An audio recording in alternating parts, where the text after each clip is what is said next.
Today's video is the Netflix. I liked, crap, what's it called? But in the interest of keeping it at a decent rate, I am someone who really enjoys the unreliable narrator.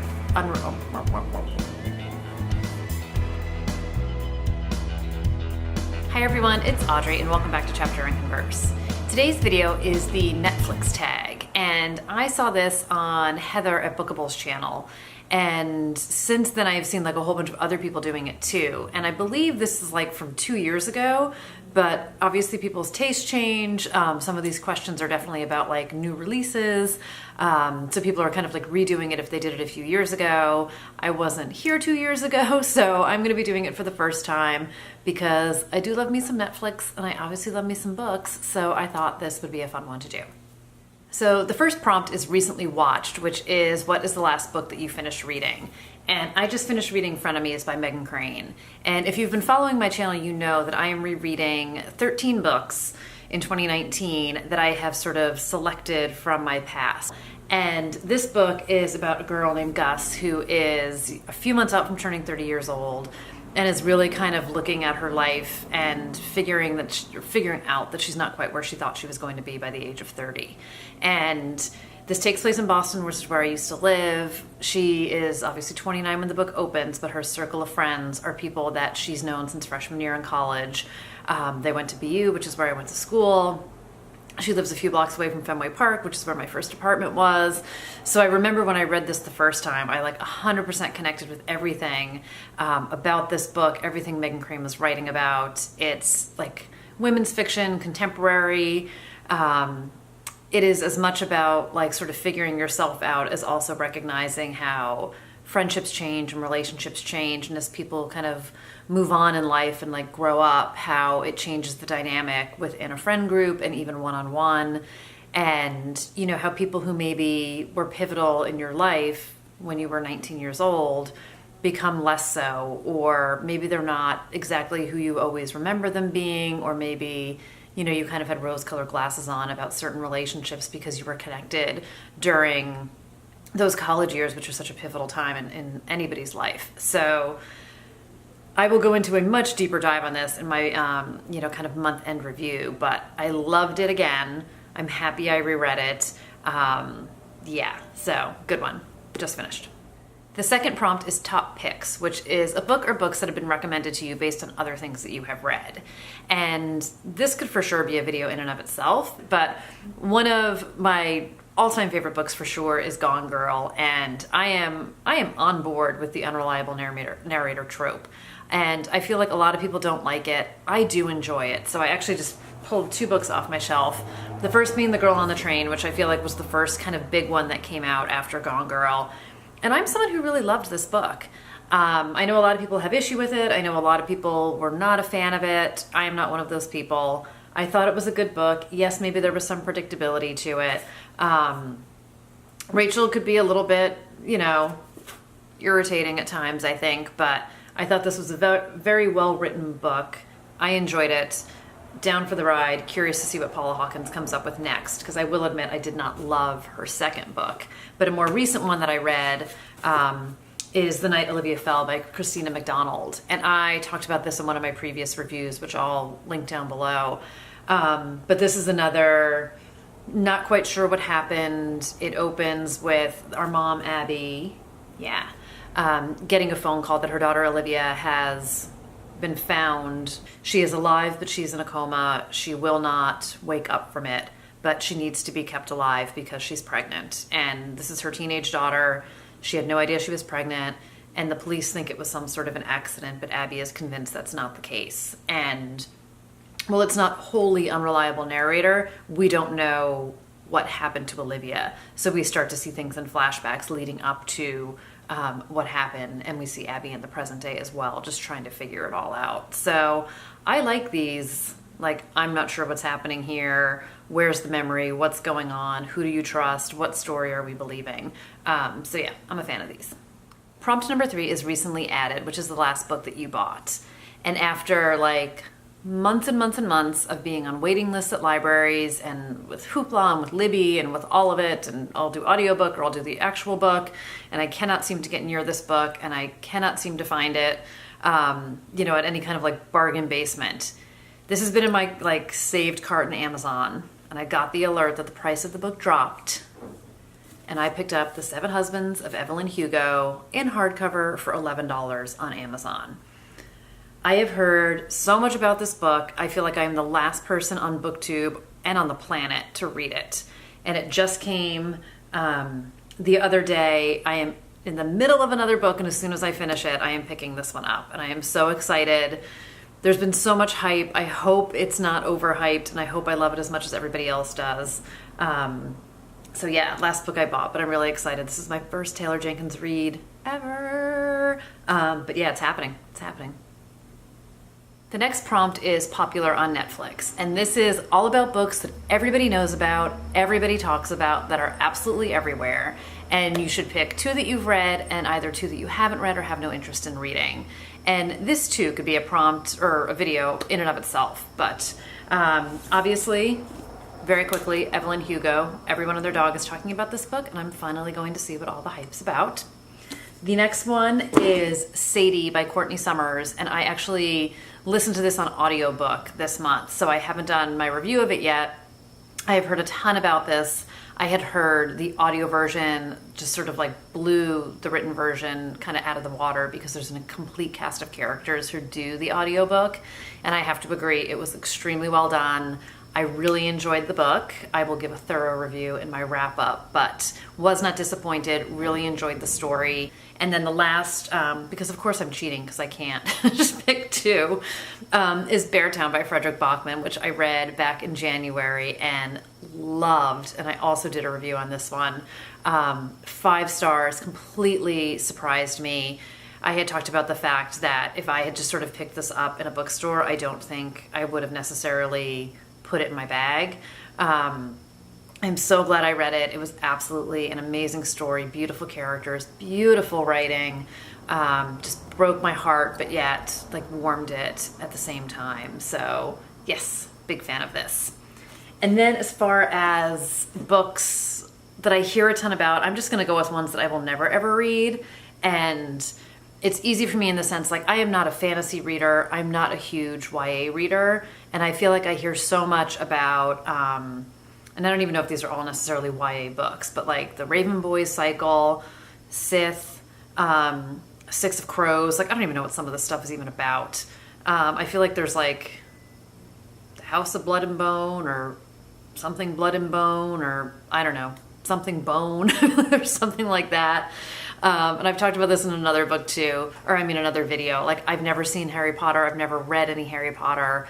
I just don't have interest in these things. So I don't have any hate against any of these. I just won't, I won't pick them up. It's not my thing. It's not where my interest is. The next prompt is comedies, and that's to pick a funny book. And I picked a nonfiction and I picked a fiction book. So my nonfiction book, which is one I read a long time ago, and it's Jen Lancaster's Bright Lights, Big Ass. And she has a whole series of nonfiction books, and then she went on to write fiction. She's hysterical. I mean, like, you can find her on Twitter. She had a blog for a long time. I don't even know if she still does, called Jen Sylvania. But this is basically like debunking all those myths, you know, that life is not Sex in the City. No one lives that kind of a life. No one's like living their best life, especially when you're in your 20s and you're living in the city. And this is like a compilation of like emails and sort of like first person narratives. It's all these shorter chapters and kind of like vignettes about different things. And she's basically like, you lied to me, Carrie Bradshaw. Like, you lied to me, Brent Easton Ellis. Like, all of you. Jay McNerney, you all lied. It's not what you painted it out to be. She's just absolutely, absolutely hysterical. So if you haven't checked out any of her books, I absolutely recommend them. And then my fiction book that I picked was Bridget Jones's Diary. This was definitely like the first of its kind at the time. I still find it hysterical. I still really love Bridget.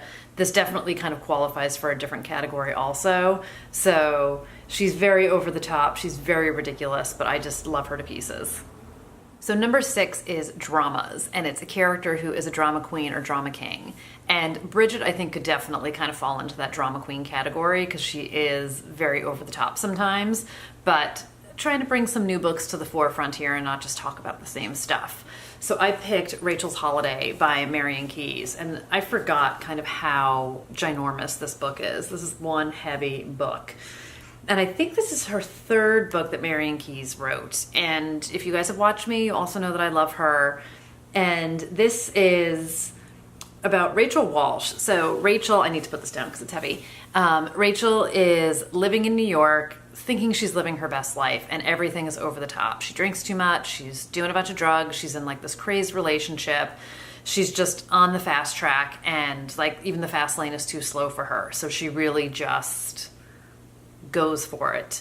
And she wakes up in an emergency room after having overindulged one night. And she loses her job, loses her boyfriend, and basically her life falls apart. And her family back in Ireland is like, we got to get her out of there. And back she comes and basically gets checked into like the Betty Ford clinic in Ireland. And Rachel is very much like, this is great. I could use a holiday. I could use a vacation from my chaotic life.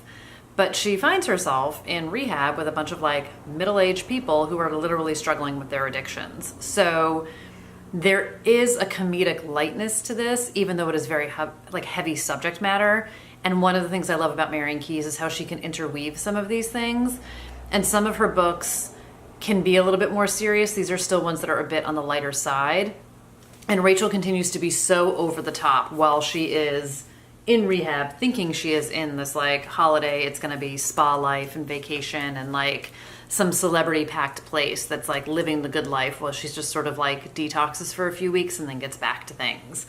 So it becomes very eye-opening for her. Of course, it came out, I should have checked. It's kind of like in the Bridget Jones era, 1998. So there is sort of this chick lit, women's fiction, contemporary vibe to it. Obviously, you're dealing with the addiction, so there is sort of a serious subject matter to it. But Rachel, like to say she's a handful is putting it politely. She is extra, like nobody's business. And Marian Keyes started to create this family, the Walshes, with its, I want to say it's 5 sisters. And they each eventually sort of get their own book, but the other sisters and like Mammy Walsh are sort of in the background and sort of like day players in the books with them. So it's really good. It's definitely, again, kind of like Beartown, like it breaks my heart, but it warms my heart. It's a good book. But yeah, Rachel can bring some drama. Number 7 is animated. So it is a book with cartoons on the cover. Now, I'm not a big animated cartoon, graphic novel, any of that kind of stuff. I have a handful of books from like when I was a kid that I have held on to, but one of the books I have, not from when I was a kid, because this came out in like 1998 also, I think, and it's If You Give a Pig a Pancake by Laura Numeroff. And she wrote like If You Give a Mouse a Muffin, I want to say it is, or a moose a muffin. If you give a mouse a cookie, if you give a moose a muffin. This became an entire series. I am someone who is very easily amused by things like how cute this pig is. And I like went down to the book fair and was like raving about this book to my boss and to people I worked with, and rest assured, like they thought I was as nuts as I'm sure the people who watch these videos think that I am. But I like died for this little piggy, and then my fabulous boss surprised me and bought it for me and brought it back. Because you know how to keep people happy is by buying them ridiculous things that are going to make them laugh, because work gets stressful. I'm trying to find a specific picture here. And sometimes like all you want to do is look at this little piggy like diving into the bath, or like this picture here with like putting the bubble bath in. Just even to this day, just looking at this completely cracks me up. So I have held on to this book for quite a long time. If you have kids, if you have nieces and nephews, if you just are easily amused like I am, can't go wrong. Number 8 is Watch It Again. So this is a book or series that you want to reread or revisit. So Like I said at the beginning when I talked about frenemies, I have done 2 entire videos on all of the books that I plan to reread this year. I'm a huge rereader advocate in general, so with very few exceptions, like unless I really didn't like a book, I'm always down for a reread. But the one just kind of quickly to pick for this is the Patricia Cornwell series, because this is the only series on my reread list. This is not the first book in the series. That's in the other room and I'm being lazy. This was just behind me. So this is Dr. Kay Scarpetta is the series. There's like 20 books maybe at this stage of the game, and this is like number 5 or 6. She is a medical examiner in Virginia. She works on these really dark, disturbing cases, murderers, serial killers, I mean the whole nine. She works with the police, she works with the FBI. She has her cast of characters around her. They're so well written, they're so interesting. She is such a dynamic character. She's just an amazing, just like force to be reckoned with. Like she's a badass. Like she's just great. And I just love these books. I'm excited to dive back in. I did abandon the series at one stage. There was a particular book that was just like so dark, it literally gave me some nightmares. So I just kind of put pause on it and then just never started over again. So I'm going to put my big girl pants on and give it another go, and we'll just see what happens. But yeah, Patricia Cornwell, she's just such a great writer, and it's just such an amazing series, so I'm excited to rediscover these. Number 9 is documentaries. So it is a nonfiction book that you would recommend to everyone, and I think it's hard to recommend something to everyone, but I did just listen to I'll Be Gone in the Dark by Michelle McNamara, which is her quest slash obsession to find the Golden State Killer. And this is a book that is both sort of the history of the Golden State Killer, who was not someone I was aware of, I guess I should say. So it was a serial killer kind of from the 70s into the 80s who like started out sort of like robbery, escalated to murdering people, went completely unfound until maybe like a year or 2 ago. And she sort of helped sort of bring more attention to the case and open it up again, and was sort of on this obsessive quest. She wound up passing away in 2016 before the book was finished and before he was found. And this book is as much, you know, her team and her husband, I think, kind of collaborated to make sure the book was actually put out. And it's as much about her journey as a writer and an investigator and as a journalist as it is about the actual Golden State Killer. It was completely fascinating to me. It is extremely difficult subject matter, so this is like not a blanket, everyone's going to dig this kind of book. You have to be a true crime person. It's graphic. I mean, he's murdering people, he's assaulting people. It's bad. I mean, he does some horrible, horrible things.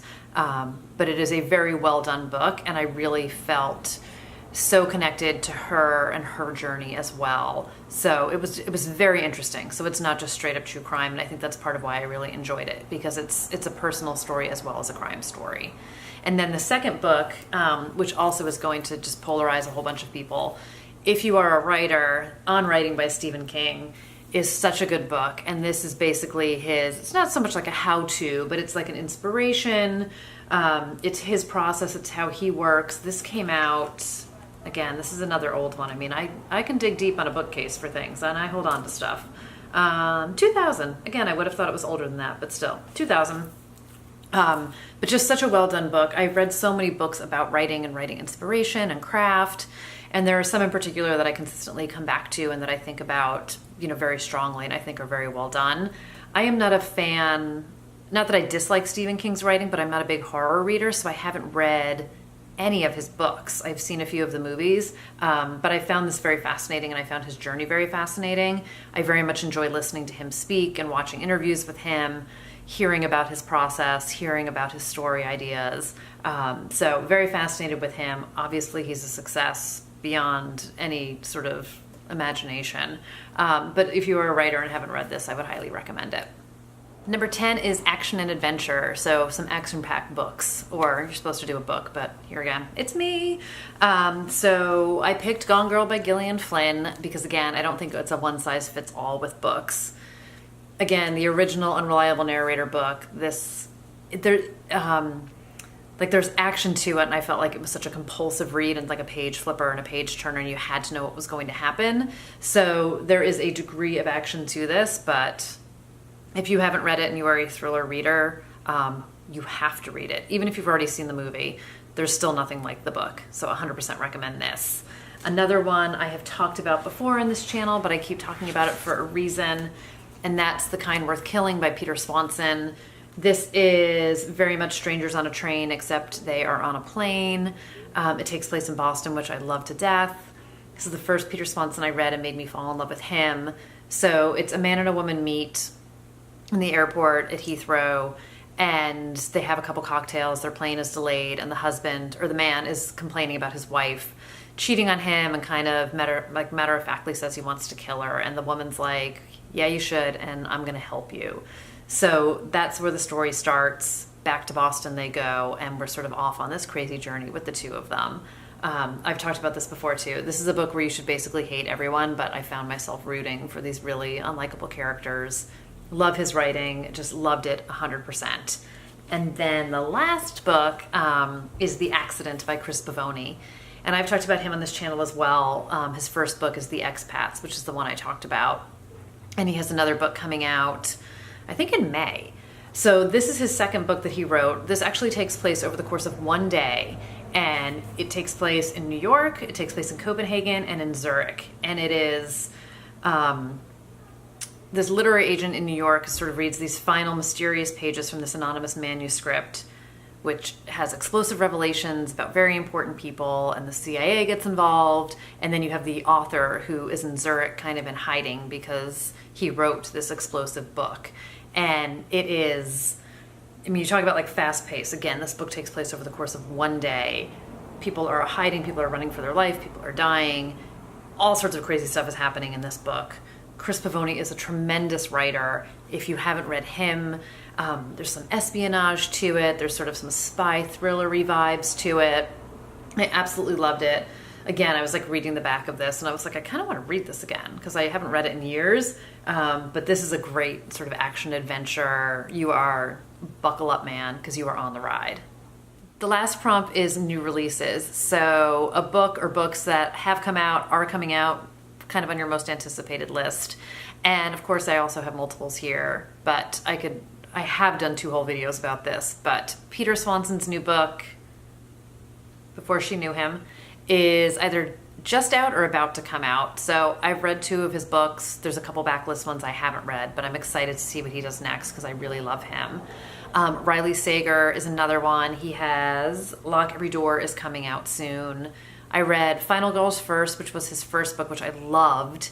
The Last Time I Lied was his second book, which I liked, but not as much as Final Girls. And it's funny, some people like didn't like Final Girls, but like the other one, or vice versa. It wasn't a bad book. I just wanted a little bit more out of it. But I think like the top book I'm excited about is The Testaments by Margaret Atwood. So I was a huge fan of The Handmaid's Tale when I read it in college.